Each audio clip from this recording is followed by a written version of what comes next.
2 లక్షల రుణమాఫీపై సీఎం రేవంత్ కీలక ప్రకటన చేశారు. రైతు రుణమాఫీ కింద ఇప్పటికే 6,093 కోట్లు ఇచ్చాం. జూలై 31కి ముందే 1.50 లక్షల వరకు ఉన్న రైతుల రుణాలను మాఫీ చేస్తాం. ఆగస్టు 2 నుంచి 14 వరకు విదేశాల్లో పర్యటిస్తా. తిరిగి రాగానే ఆగస్టులో 2 లక్షల రుణమాఫీ కూడా చేసి తీరుతా. రైతుల రుణం తీర్చుకుంటా అని కల్వకుర్తి సభలో సీఎం స్పష్టం చేశారు. మంది రైతాంగానికి నేను మాట ఇస్తున్నా, జూలై 31 తారీఖు దాట కంటే ముందే 1,50,000 రూపాయలు ఉన్న ప్రతి రైతుకు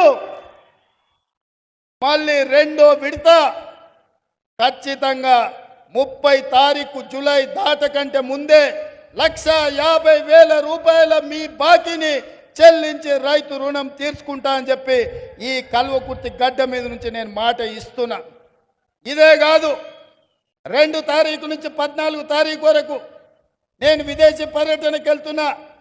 వచ్చిన ఎంబడే 2 లక్షల రూపాయల వరకు రైతులకున్న రుణాలను మొత్తాన్ని ఆగస్టు నెలలో పూర్తి చేసి మీకు ఇచ్చిన మాట నిలబెట్టుకొని తెలంగాణ రైతాంగం యొక్క రుణం తీర్చి మీ రుణము తీర్చుకునే బాధ్యత ఇచ్చినందుకు మీకు కృతజ్ఞత చెప్పుకునే అవకాశం ఆగస్టు నెలలో నేను తీసుకుంటాను తెలియజేస్తున్నా.